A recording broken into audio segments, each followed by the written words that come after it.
Em nome do Pai, do Filho e do Espírito Santo. Amém. Enviai, Senhor, do alto céu, vossa luz, vossa verdade. Elas serão meu guia, me levarão até o vosso Monte Santo, até a vossa morada. Naquele tempo, estando à mesa com seus discípulos, Jesus ficou profundamente comovido e testemunhou: em verdade vos digo, um de vós me entregará. Desconcertados, os discípulos olhavam uns para os outros, pois não sabiam de quem Jesus estava falando.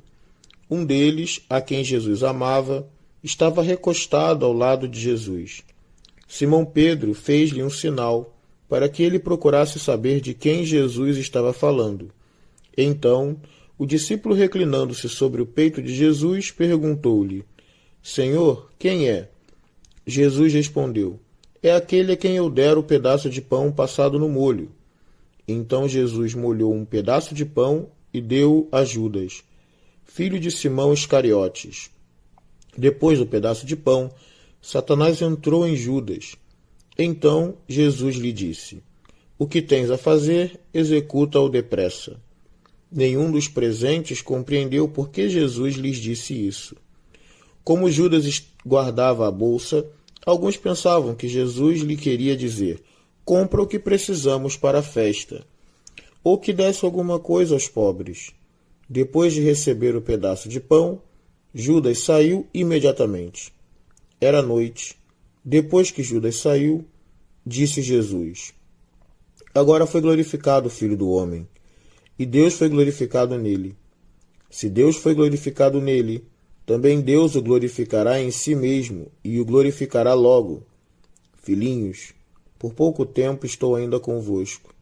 Vós me procurareis, e agora vos digo, como eu disse também aos judeus: para onde eu vou, vós não podeis ir. Simão Pedro perguntou: Senhor, para onde vais?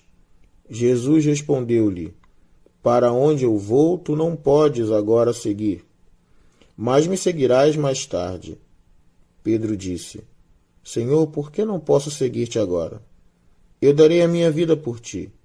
Respondeu Jesus: darás a tua vida por mim? Em verdade te digo, o galo não cantará antes que me tenhas negado 3 vezes. No Evangelho de hoje, nós podemos pensar em 3 personagens fundamentais na meditação desse encontro de Jesus, Judas, pronto para a traição, que acontece na última ceia. É João, Judas e Pedro. E esses 3 personagens precisam ser meditados, porque o que fazem no Evangelho de hoje pode refletir bem algumas posturas nossas diante da fé, diante de nosso Senhor. A primeira é quando nós falamos sobre os Iscariotes, em comparação com São João. São João estava com o ouvido no peito do Mestre. E aqui tem um dado importante. São João é a imagem de todos os místicos, de toda aquela pessoa que tem a prática de amar a Nosso Senhor, e não somente isso, de ter meditado muito a palavra, guardar a palavra do Mestre, manter-se em oração e, sobretudo, garantir uma oração amorosa feita com Jesus.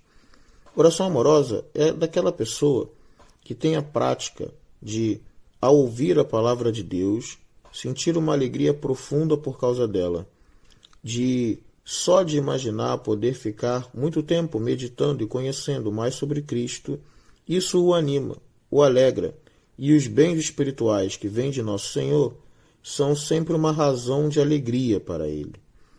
Isso é um pouco a marca do São João, aquele que significa a graça divina. Não é à toa que São Pedro, quando precisa saber algum segredo do coração de Jesus, rapidamente olha para São João e fala: descobre aí para a gente quem é o traidor. E São João está ali, ouvindo do interior do coração de Jesus uns segredos que só sabe ele e os seus místicos. Isso é um pouco uma imagem do que a gente consegue perceber da vida da igreja. Nós temos muitas pessoas de vida ativa, como são os sacerdotes, especialmente diocesanos, que têm muitos trabalhos, muitos ofícios, muitos compromissos, e têm o hábito de sempre conseguir pregar e explicar as coisas para o povo. Mas temos algumas pessoas de vida contemplativa, gente que está sempre acostumado a estar com o ouvido no coração do mestre.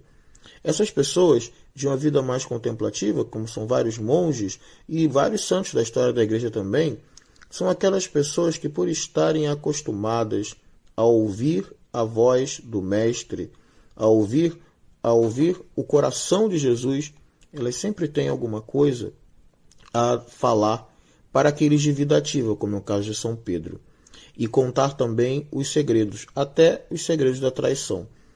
Na Sagrada Escritura, quando nós estamos lendo, e vez ou outra temos umas imagens muito bonitas que parece que saltam, como se o próprio Cristo nos viesse explicar a Escritura, muitas vezes são comentários que os padres da igreja, ou comentários que esses grandes místicos fizeram, que no momento de contemplação, o próprio Senhor contou para eles segredos que nós de vida ativa dificilmente conseguiríamos ver.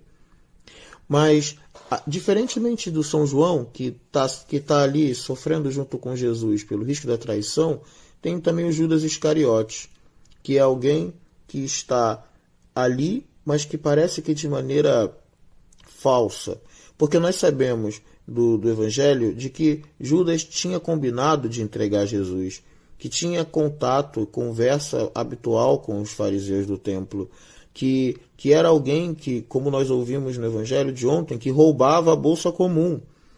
Pois existe uma certa falsidade dentro do que acontece em Judas, e é essa falsidade de fundo que o transforma num grande traidor de Jesus.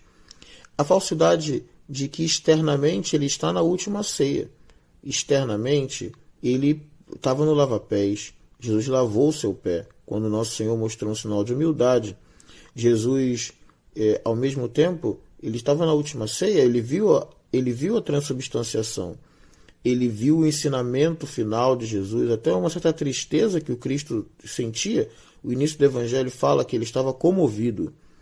E mesmo assim, como se não fosse com ele, fingindo como se aquelas palavras, aqueles ensinamentos, não dissessem respeito a ele, não fosse para ele.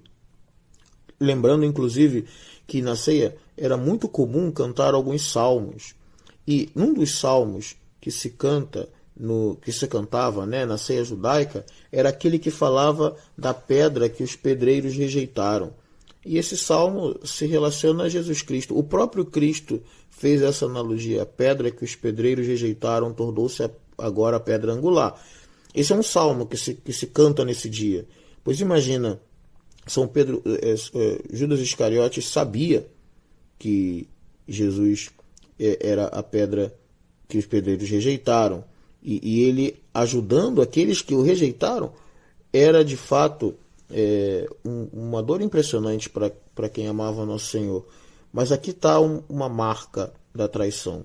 É exatamente tratar a vida cristã de maneira falsa, como uma falsidade, ou de maneira dupla.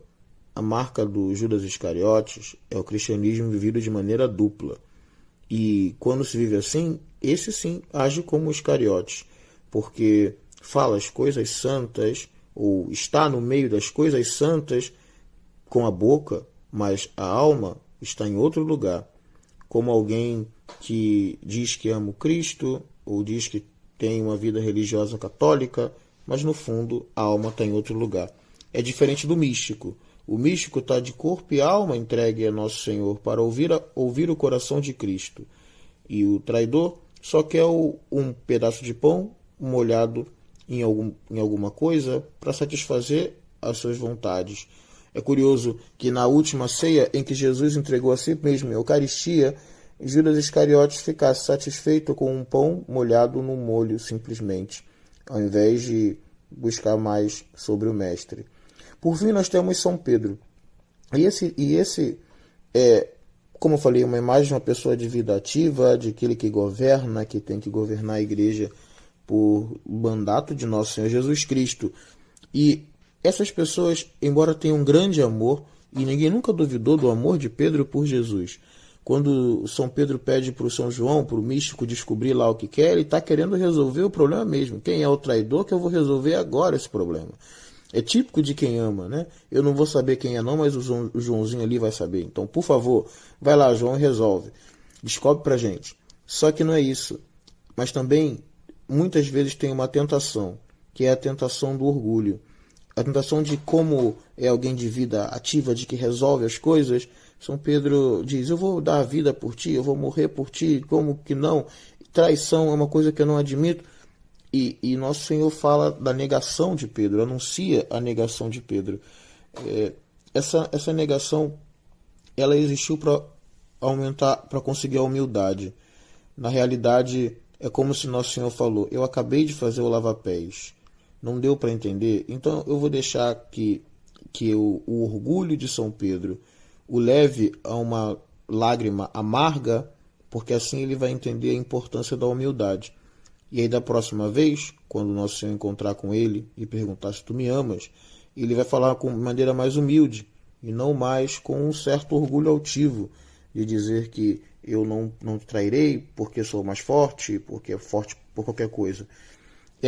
Esse combate ao orgulho é muito importante em todo mundo que tem autoridade, poder e governo. E Nosso Senhor precisava também ensinar isso a São Pedro.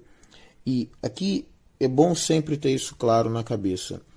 A negação de São Pedro, por algum medo, por alguma coisa assim, mostra que de fato, mesmo as almas mais bem preparadas, mesmo aquelas que mais próximo estão de Nosso Senhor Jesus Cristo, com força, energia e até com vontade real de entregar a vida, antes de chegar na perfeição que vem do Espírito e não nossa, antes de chegar na perfeição que vem do Espírito, sempre está com risco de negá-lo, de esquecer e de fingir que não o conhece. Peçamos ao Senhor uma ajuda para que nunca tenhamos a vida dupla, disfarçatez ou mentira da vida cristã, como aconteceu com Judas Iscariotes. Que nos nossos momentos de meditação consigamos discutir o latir do coração de nosso Senhor, como São João, e que, fugindo dos pequenos orgulhos, também o amemos como São Pedro, que, como tinha costume de pedir perdão, a sua negação não virou suicídio, mas virou ocasião de crescimento, diferente dos Iscariotes, que, como pediu pouco perdão na vida, depois, quando fez o que fez, acabou piorando mais ainda a sua situação. Que o Senhor nos ajude e nos dê a sua paz.